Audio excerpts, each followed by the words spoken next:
The council chamber stretched across 3 kilometers of polished metal and glass.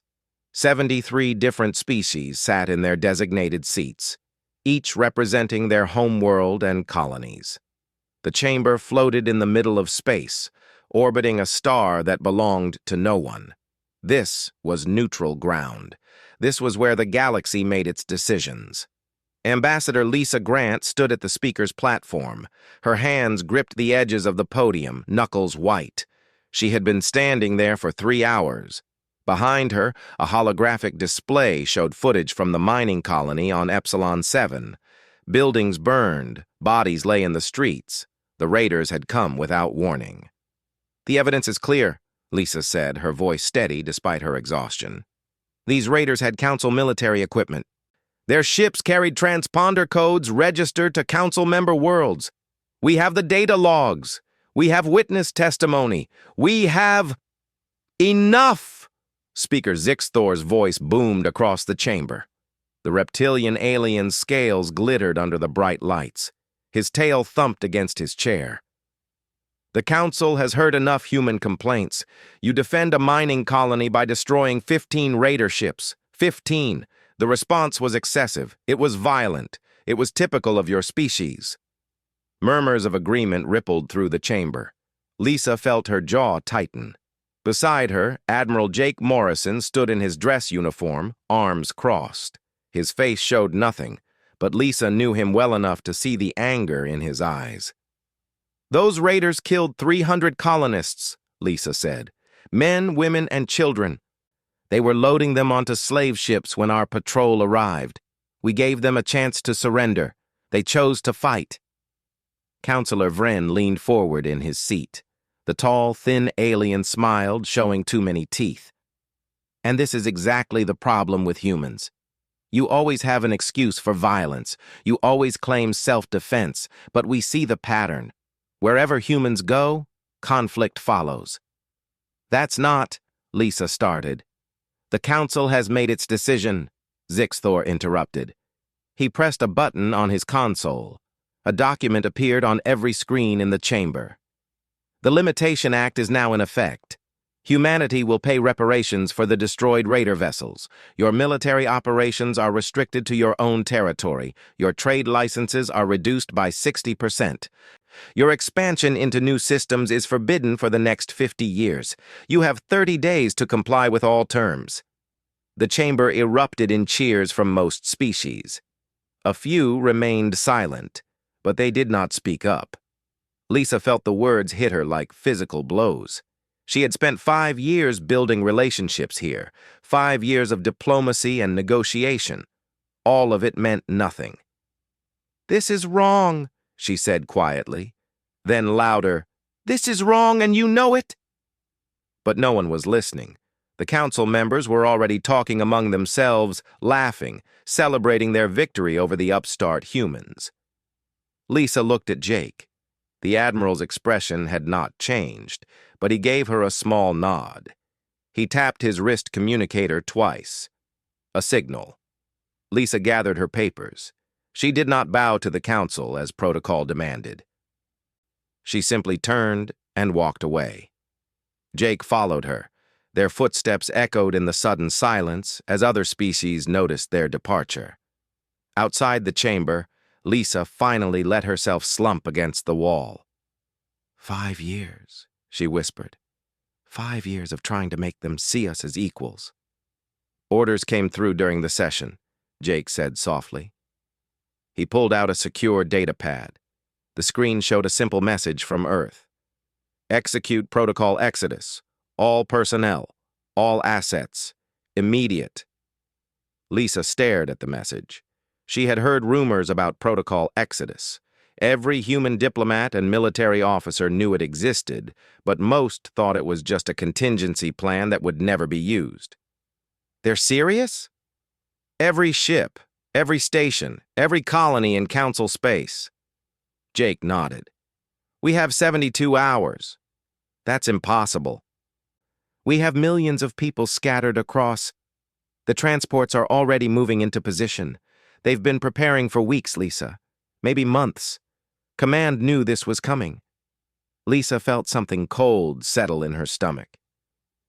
They knew the council would do this? They knew it was possible. Probable, even. Jake started walking toward the docking bay. Come on. We need to get to the fleet. Over the next 3 days, something unprecedented happened across council space. Every human facility went silent. Not offline, silent. The lights stayed on. The doors remained locked, but no humans answered any calls. Transport ships appeared at every human colony and station.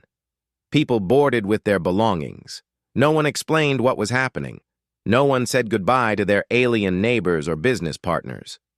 The council sent demands for explanations. They received no response. They sent inspectors to human facilities. The inspectors found the doors sealed and the automated defenses active. They sent military ships. Those ships found human defense satellites suddenly operational and targeting them. The message was clear without words. Stay away. On the 4th day, the last human transport ship crossed the border out of council space.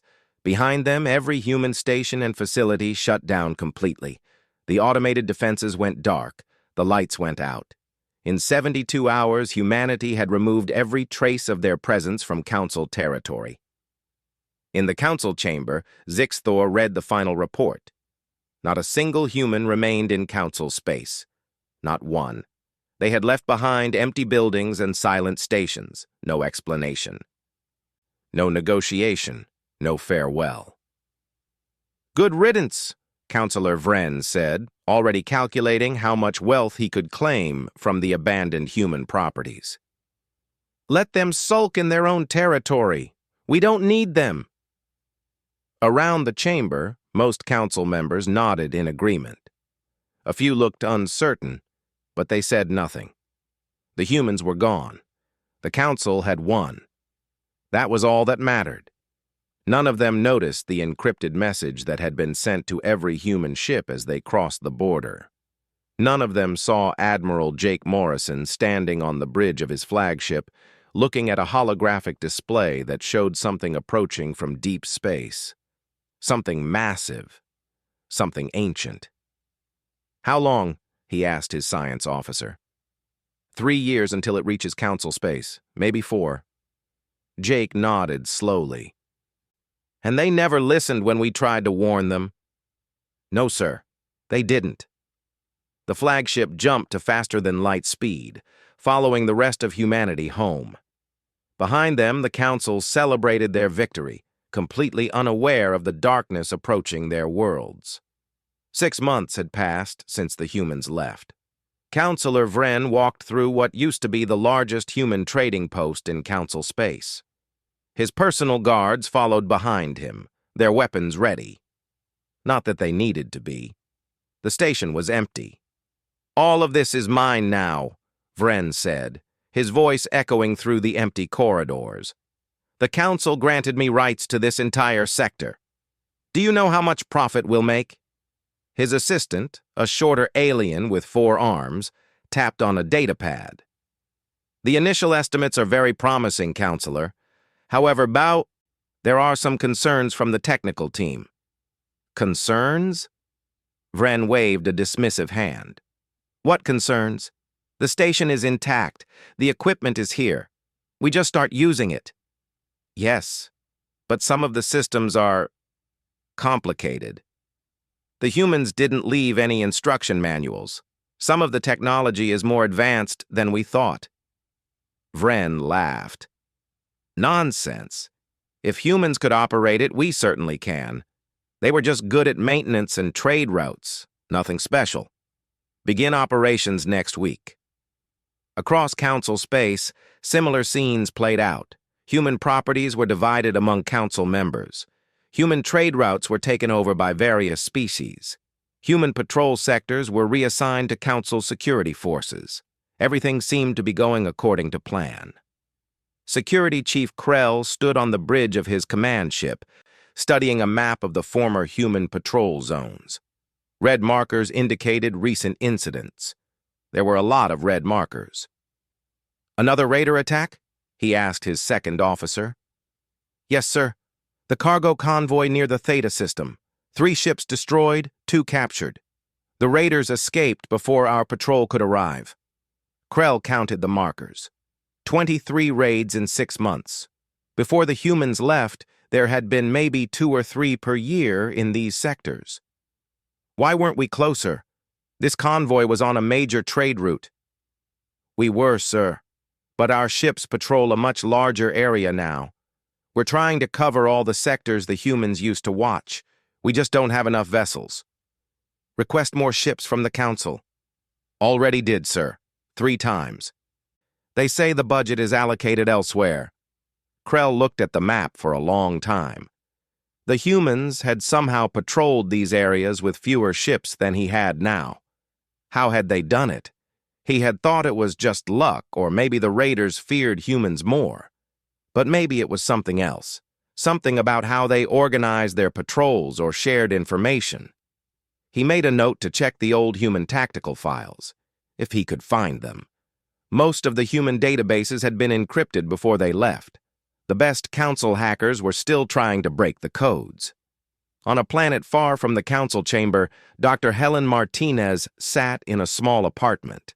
She wore a disguise that made her look like one of the local aliens. It wasn't perfect, but it was good enough if no one looked too closely. She had chosen to stay behind when the other humans left. She had friends here, a life, research projects that mattered to her. Now she was beginning to regret that choice. She watched the news on a holographic display. Another trade dispute had turned violent. 2 Council species were fighting over territory that humans used to mediate. 15 dead so far. The Council had sent peacekeepers, but they just made things worse. Neither side trusted the Council military. They don't understand, Helen muttered to herself. They never understood what humans did here. Her door chimed. Helen quickly turned off the display and checked the security camera. It was Prill, her neighbor, an elderly alien who had been kind to her. Helen opened the door. "Hello, friend," Prill said, using the translator device. "I brought you some food. You look thin." "Thank you, Prill. That's very kind." Helen took the container of food. Prill stepped inside, looking around nervously. "I want to ask you something. Something important." "Of course." "You're human, aren't you?" Helen's heart stopped. She started to deny it, but something in Prill's eyes made her stop. "How did you know?" "I'm old. I notice things. The way you move, the way you try too hard to fit in."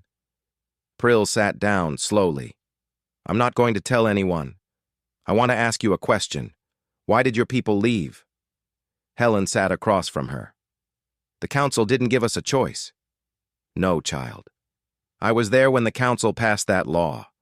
It was harsh, yes, unfair, but it didn't require you to leave.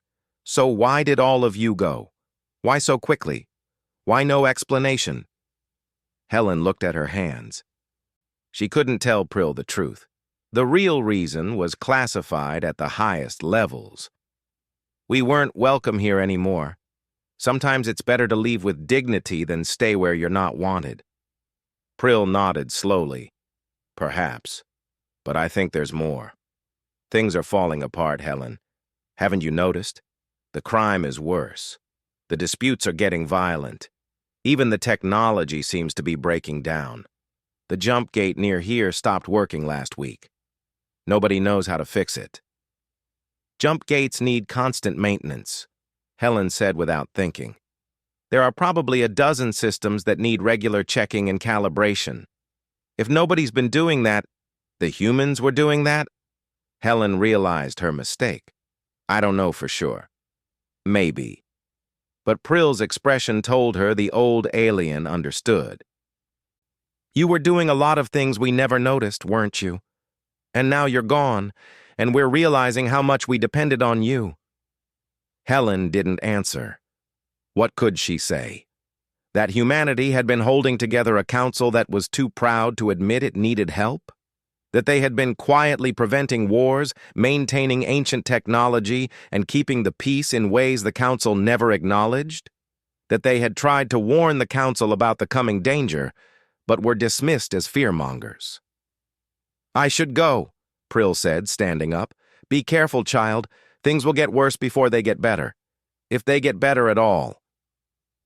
After Prill left, Helen went to her hidden computer. She accessed the encrypted human network using protocols that council hackers would never break. She sent a message to human space. "Council still hasn't figured it out. No investigations into our warnings. No preparations. Recommend continued isolation." The response came back within hours. "Understood. Maintain cover. Report any changes. Stay safe." Helen looked out her window at the alien city below. Lights flickered in a way they never used to. She could see smoke from fires in the distance, more disputes turning violent. The jump gate's failure meant trade was disrupted, which meant shortages, which meant more conflict. The council thought they had won when humanity left. They had celebrated their triumph over the upstart species. But Helen could see the cracks forming. The council was built on a foundation of pride and assumptions. They assumed they were superior. They assumed they didn't need humanity. They assumed the galaxy would continue as it always had. They were wrong on all counts. Helen closed her curtains and tried to sleep, but she kept thinking about what was coming. The thing approaching from deep space. The ancient threat that humanity had detected and tried to warn the council about. The council had 3 years, maybe less. And they were wasting every day of it, too proud to admit they might have made a terrible mistake. 2 years had passed. The council chamber looked the same, but everything else had changed. Speaker Zixthor read through the latest reports with growing dread. His hands trembled slightly as he turned the pages. 47 major conflicts between council members in the last year, he said aloud. Trade down by 30%. Raider attacks up by 400%. And now this plague. Councillor Vren sat across from him. The once confident merchant looked thin and tired. His business empire was crumbling. Half his trade routes were too dangerous to use. The other half ran through jump gates that barely worked anymore. "How many dead from the plague?" Vren asked quietly. "Last count was 2 million, spreading to more worlds every week." Zixthor put down the report. "Our doctors say it's curable. They found references to a similar disease in the old medical databases. The cure exists." "Then what's the problem?" The formula was held by the Human Medical Corps. Their doctors had dealt with this disease before, decades ago. They kept the treatment protocols. We thought we had copies, but the files are incomplete, missing key information. Vren laughed bitterly. "Of course they are. Let me guess. We need to ask the humans for help? 12 delegations have gone to the human border. All were refused entry. Did they at least talk to us?" "Briefly. A human ambassador met them at the border. Ambassador Ben Harper. He listened to their requests and then said no. Every time. Just no." Vren stood and walked to the window. Outside, he could see ships coming and going from the station. Fewer than before. Much fewer. "We should demand they help us. Threaten them with sanctions or military action." Zixthor made a sound that might have been a laugh or a sob.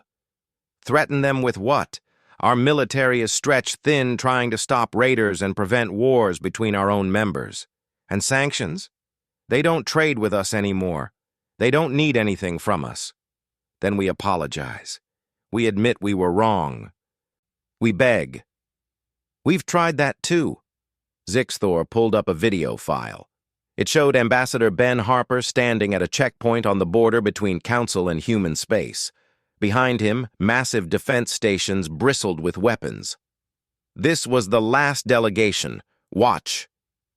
In the video, a council representative approached Harper. The alien looked desperate, pleading.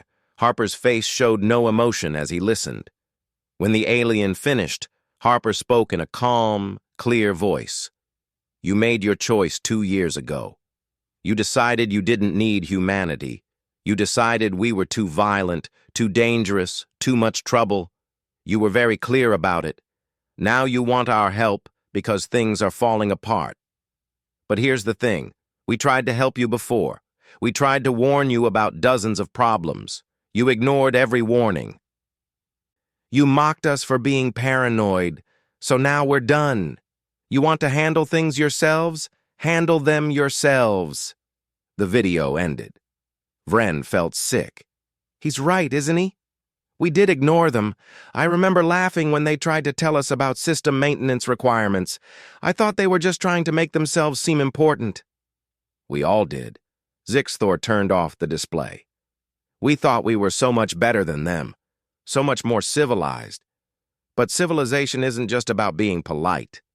It's about the hard work of keeping things running, the boring maintenance, the constant vigilance, the willingness to fight when necessary. Humans understood that. We didn't.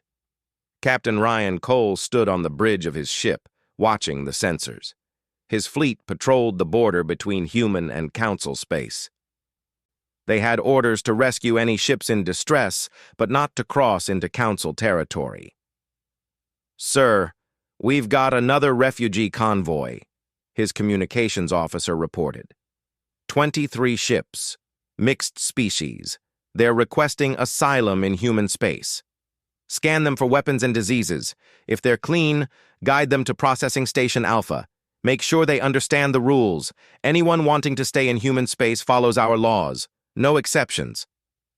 Yes, sir. Ryan watched the refugee ships on his screen. They looked terrible, damaged from raider attacks, overcrowded with families fleeing the violence. 2 years ago, these species had cheered when humanity was restricted and humiliated. Now they were running to human space for safety. He felt no satisfaction in seeing them brought low, just sadness that it had come to this. "Captain, we're being hailed by a council military vessel. They're demanding we return the refugees." Ryan smiled coldly. "Tell them the refugees requested asylum. We're not returning anyone who doesn't want to go back. If they have a problem with that, they can file a formal complaint. They're saying the refugees are criminals. Then they should have taken better care of their own people. Maintain position. If they cross the border, go to alert status." The council ship stayed on their side of the border. After an hour of futile demands, it turned and left. Ryan knew they wouldn't risk a fight, not with a human fleet. Word had spread about what happened to the raiders who attacked human border stations. The humans had new weapons, scary weapons, weapons that destroyed ships in seconds. Nobody in council space knew why humans had developed such powerful weapons. They assumed it was just human paranoia and aggression. But Ryan knew the truth. He had seen the classified reports. He knew what was coming. Ambassador Ben Harper sat in his small office at Border Station 1. Another council delegation was requesting a meeting. The 37th delegation in 2 years. He could predict what they would say. They would apologize. They would beg. They would promise things would be different if humanity would just help them. His assistant entered. "Sir, the delegation is here. 3 council members, high-ranking. One of them is Councilor Vren." Ben raised an eyebrow. "Vren himself? That's interesting. Send them in." Vren entered with 2 other aliens. They all looked defeated, broken. Vren bowed deeply, something Ben had never seen a council member do to a human before. "Ambassador Harper, thank you for seeing us." "I'm listening." Ben didn't invite them to sit. "We were wrong about everything. We see that now. The restrictions we placed on humanity were unjust. Our treatment of your people was shameful. We're here to formally apologize and request that humanity rejoin the council with full privileges." "No." Vren blinked. "No? But I just apologized. We're offering you everything you wanted." 2 years too late. Ben pulled up a star map. "Do you know why we really left? It wasn't because of your insults or your unfair laws. We can handle being disrespected. We left because we tried to warn you about something and you wouldn't listen." "Warn us about what?" Ben pointed to a region of space beyond council territory. "We detected something approaching from deep space, something big. Our deep space sensors picked it up 3 years ago. We tried to share the data with the Council. You dismissed it as human paranoia. You actually accused us of faking the readings to justify our military spending. One of the other aliens stepped forward. What kind of something? We don't know exactly, but it's artificial, it's huge, and it's headed straight for Council space. Our analysts estimate it will arrive in less than a year. The room went silent. Vren's face turned an unhealthy color. Why didn't you tell us this before? We did, multiple times. Your own scientists confirmed our readings and you buried the reports. You were too busy celebrating your victory over humanity to worry about actual threats. Then help us prepare. Share your defensive plans. Ben shook his head. We've spent 2 years preparing our own defenses. 2 years that we could have spent helping you if you had listened. Now it's too late. We can't defend both human space and Council space. We made a choice. We chose humanity, just like you chose to push us away. Vren fell to his knees. Please, millions will die. Millions are already dying from your own conflicts and the plague you can't cure. Ben's voice was cold. Here's what we will do. We'll continue taking refugees.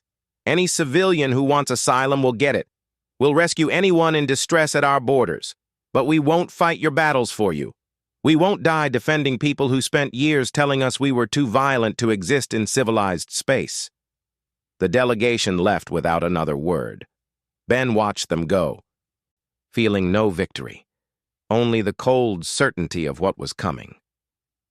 3 years after humanity's departure, the anomaly appeared on every sensor in Council space. It wasn't subtle. It wasn't hidden.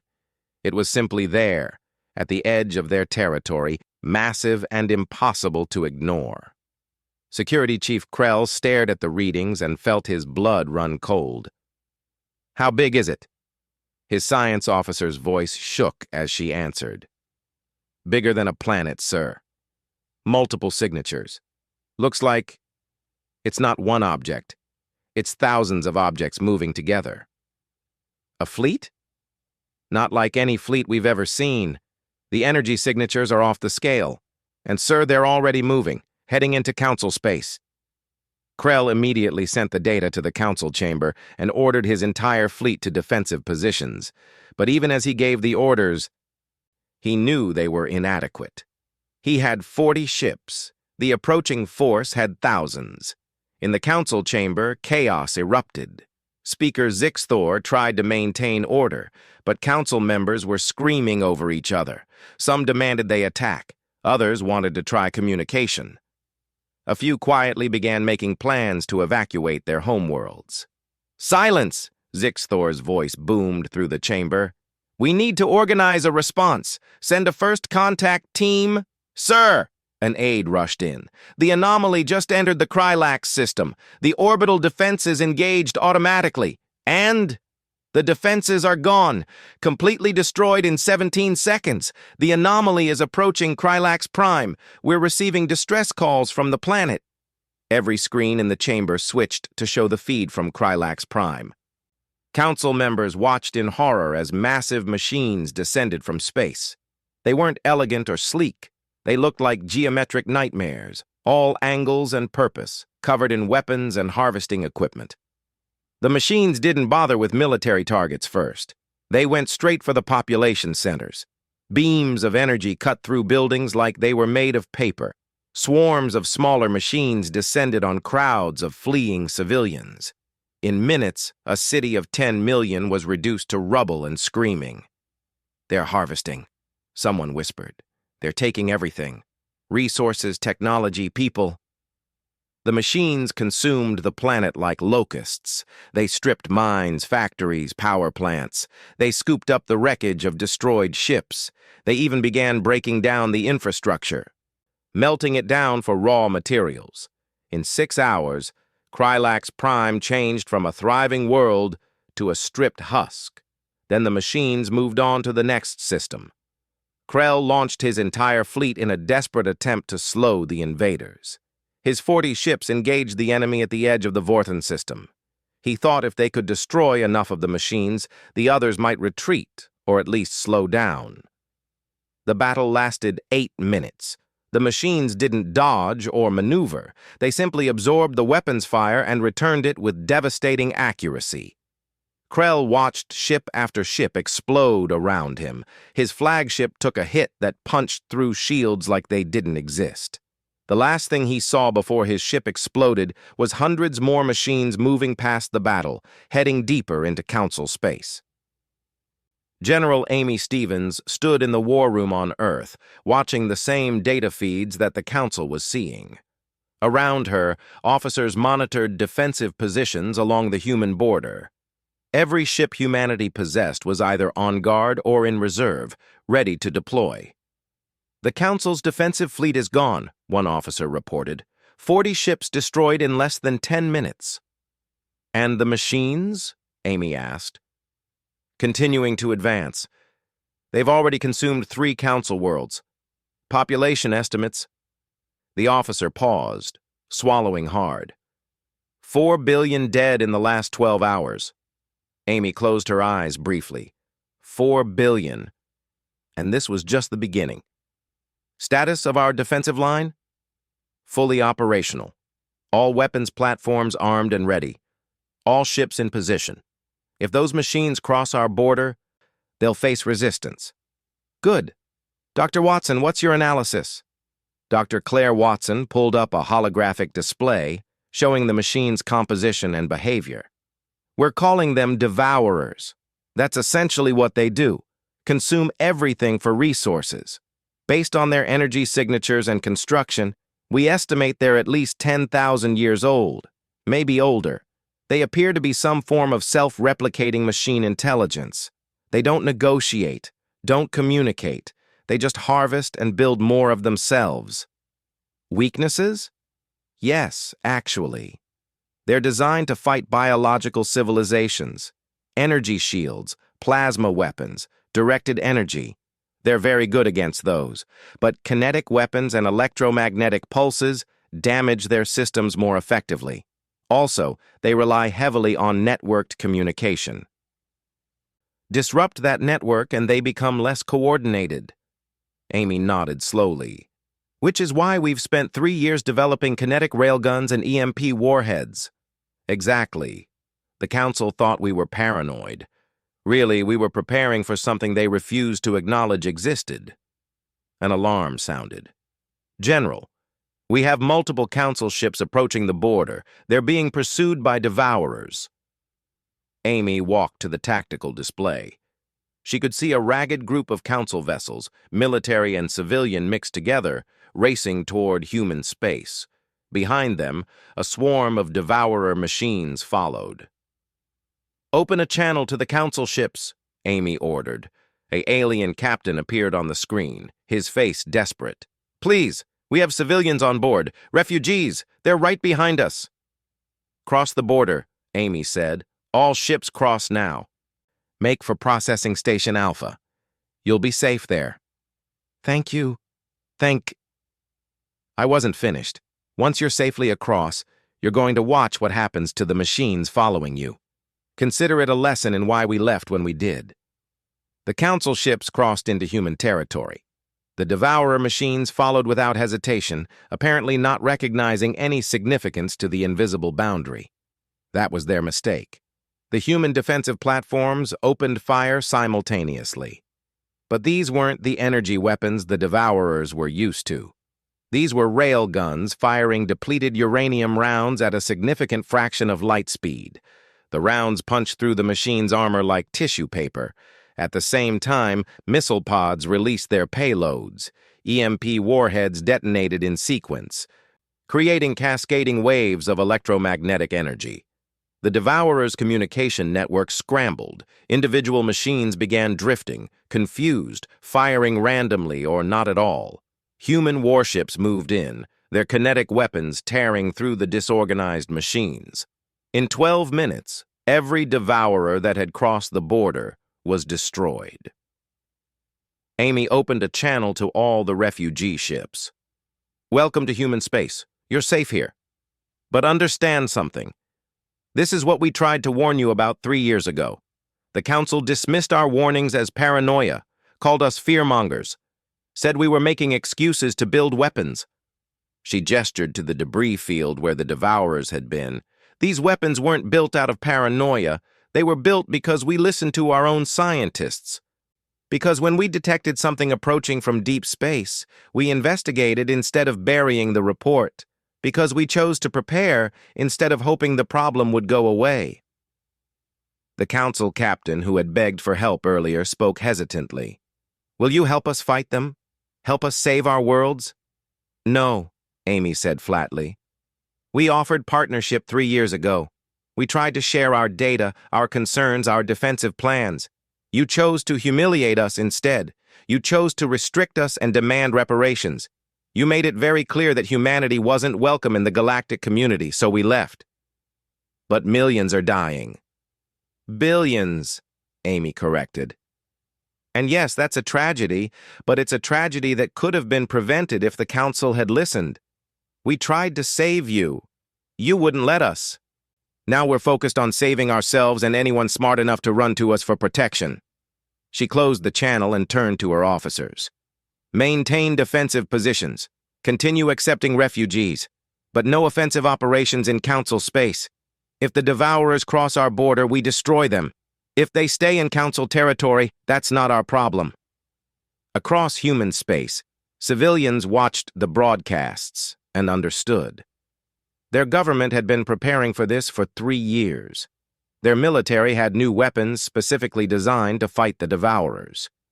While the Council had been celebrating their victory over humanity, humanity had been building the defenses that might save civilization itself.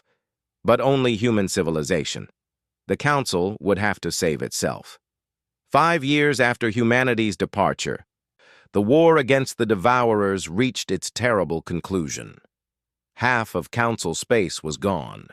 Not conquered, consumed.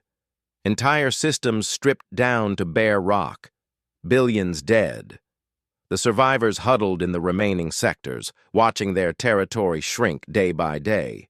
The human defensive line held firm. Not a single devourer made it past the border. Every attempt to breach human space ended the same way. Kinetic weapons and EMP pulses tearing the machines apart. The devourers learned quickly and stopped trying to attack directly.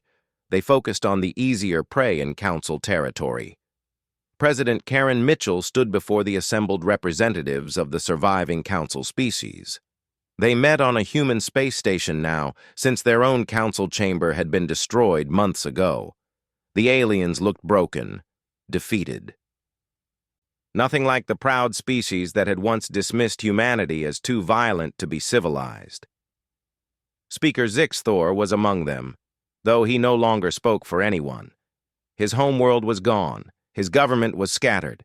Most of his species lived in refugee camps on human worlds now. He looked like he had aged 20 years in 5. "Thank you for meeting with us," Zixthor said, his voice hoarse. "We know we have no right to ask for anything, but we're begging. The Devourers will consume the last of our worlds within months. We need help." Karen looked at the assembled aliens. 5 years ago, these species had cheered when humanity was restricted and humiliated. Now, they were refugees in human territory, completely dependent on human protection. She felt no satisfaction in seeing them brought low, only sadness at the waste of it all. "We'll help you," Karen said. The room erupted in gasps and a few sobs of relief. She held up a hand. "But not the way you think. We're not going to die defending worlds that your people abandoned. We're not going to sacrifice human lives to save civilizations that spent years calling us barbarians." "Then what?" Counselor Vren started to ask. He looked nothing like the confident merchant who had once profited from humanity's departure. He was thin, scarred, and broken. "We're going to save your people, not your territory. Every civilian who wants evacuation will get it. We're already pulling millions out of the remaining Council worlds. We have transport ships working around the clock, but once we evacuate a system, we're abandoning it. The Devourers can have the empty buildings." An alien representative stood angrily. "You're just going to give up our worlds? Our history? Our..." Your worlds are already lost, Karen interrupted. The Devourers will take them whether we fight or not. The question is whether you want to save your people or waste both our lives and yours trying to hold empty territory. The alien sat down slowly, the fight going out of him. There's more, Karen continued. The survivors can stay in human space. We have room. We have resources. But the council is dissolved. If you want our protection, you join us as equals. Not as council members looking down on humans. Not as proud species demanding special treatment.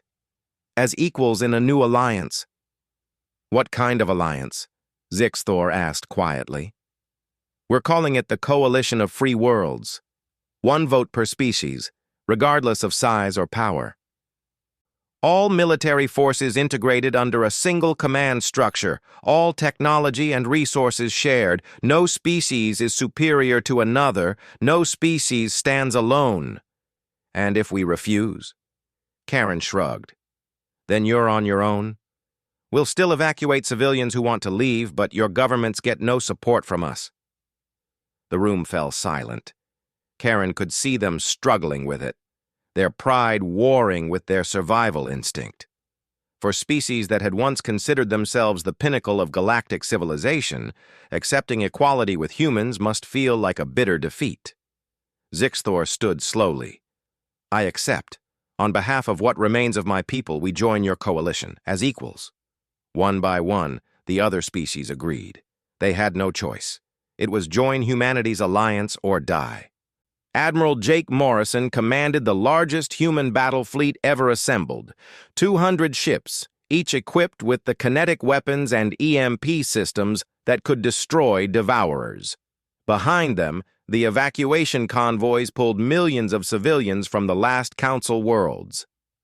All ships report ready, his second officer announced. Jake studied the tactical display.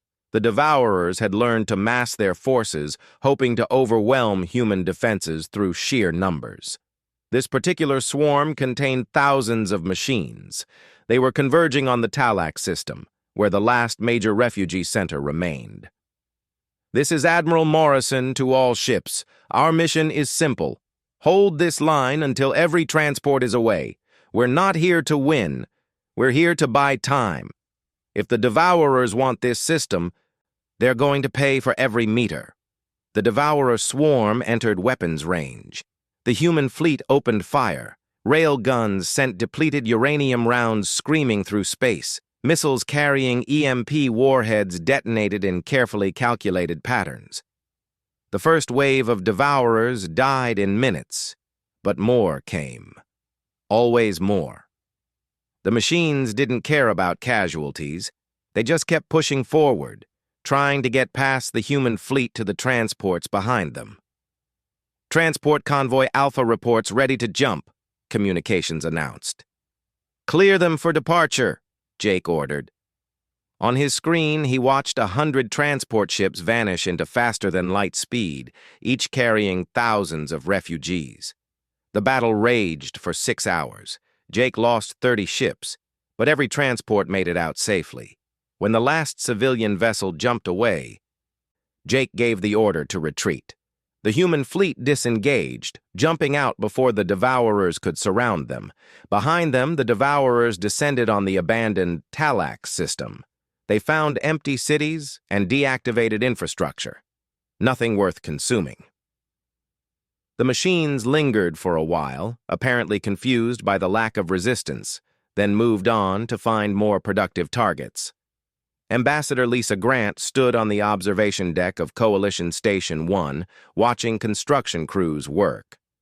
The station would be the new seat of government for the Coalition of Free Worlds. Human and alien engineers worked side by side, building something new from the ashes of the old order. Dr. Helen Martinez walked up beside her. The scientist had finally revealed herself when humanity began evacuating her planet. She had spent 3 years in hiding, watching the council fall apart. Strange, isn't it? Helen said. 5 years ago, we were the ones being kicked out. Now we're the ones building a new government. It's not the government I would have chosen, Lisa admitted. I wanted partnership back then, cooperation between equals. Instead, we got war and billions dead before they finally accepted it. Do you think they've really learned? Or are they just desperate? Lisa was quiet for a moment. Both, probably. But that's enough for now. Desperation can teach lessons that words never could. A chime indicated an incoming message. Lisa pulled up the display. It was from Ambassador Ben Harper, still stationed at the old border between human and council space. "The Devourer advance has stopped," Ben's message read. "They've consumed everything in the former council territory and moved on, heading back into deep space. We think they've finished their harvesting cycle in this region." Lisa closed her eyes in relief. "It's over." "For now," Helen said. "But the Devourers are still out there. They'll be back someday. Maybe in 100 years. Maybe 1,000. Then we'll be ready. And this time, we'll have allies who actually listen to warnings." On the remains of his homeworld, Speaker Zixthor walked through the ruins. He had returned against everyone's advice, needing to see it for himself. The Devourers had left nothing but rubble and stripped metal. His civilization's history, culture, and achievements, all consumed by machines. He found what was left of the government archive building. The structure was gone. But the vault beneath it remained. Zixthor descended into the darkness, using a portable light. Inside, he found a few data cores that had survived. Historical records, cultural files, a small piece of his people's legacy. He also found something else, an old recording from 5 years ago, a human transmission to the council. Zixthor played it, and Ambassador Lisa Grant's face appeared on his portable display. "Speaker Zixthor, this is my final attempt to warn the council about the anomaly our sensors have detected. I'm attaching all our data. Our scientists believe it represents a significant threat to all species in this region. We urge immediate cooperation on defensive preparations. Humanity stands ready to share our technology and tactical knowledge. Please don't dismiss this. The danger is real." The recording ended. Zixthor stared at it for a long time. He remembered receiving this message. He remembered ordering it buried because he didn't want to give humans any excuse to increase their military. He remembered thinking Lisa was being dramatic, trying to make humanity seem important. She had been trying to save them, and he had been too proud to listen. Zixthor copied the file to his personal storage. Then he left the vault and returned to his ship. He had one more task before he could rest. At the dedication ceremony for Coalition Station 1, representatives from every surviving species gathered. President Karen Mitchell unveiled a monument in the central plaza. It was a simple pillar of black stone inscribed with the names of every world lost to the Devourers. Billions of names. Billions of dead. At the bottom of the monument, an inscription read, "Built on the graves of arrogance, may we never forget the price of pride." Karen stepped away from the monument and saw Zixthor approaching. The old alien looked tired beyond measure. He carried something in his hands. A data chip. "President Mitchell, I want to give you something," Zixthor said. "It's the last recording Ambassador Lisa Grant sent us before humanity departed. The warning we ignored. I want it displayed beside this monument. I want everyone to remember that this tragedy could have been prevented." "Why?" Lisa asked, having joined them. "Because I owe you the truth. Because I spent 5 years thinking humanity abandoned us out of spite. But you didn't abandon us. We pushed you away. And when you tried to warn us about the danger, we called you paranoid and aggressive. Every death, every lost world, that's on us. On our pride. On our refusal to see humans as equals." He handed the data chip to Karen. "I know this doesn't change anything, doesn't bring anyone back, but maybe if people remember what really happened, they won't make the same mistake again." Karen took the chip and placed it in the monument's display port.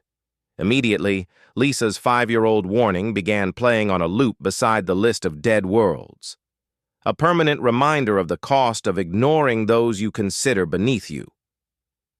The ceremony concluded with a moment of silence for the dead. Lisa stood beside Jake Morrison, watching humans and aliens standing together in shared grief. This wasn't the alliance she had dreamed of 5 years ago. It had cost far too much, but it was real, and maybe, just maybe, it would last. As the sun set on the new coalition, casting long shadows across the monument, Lisa thought about all the times she had stood in the old council chamber, trying to make them see reason. She had failed then. But perhaps her words had finally been heard, written in the ruins of worlds that would not listen. Humanity had departed without speaking because no one was listening. Now the council, what remained of it, finally understood what they had lost. Not just territory or resources or power. They had lost the one species that had been trying to save them all along. That was the real tragedy, and no monument could ever capture its full weight.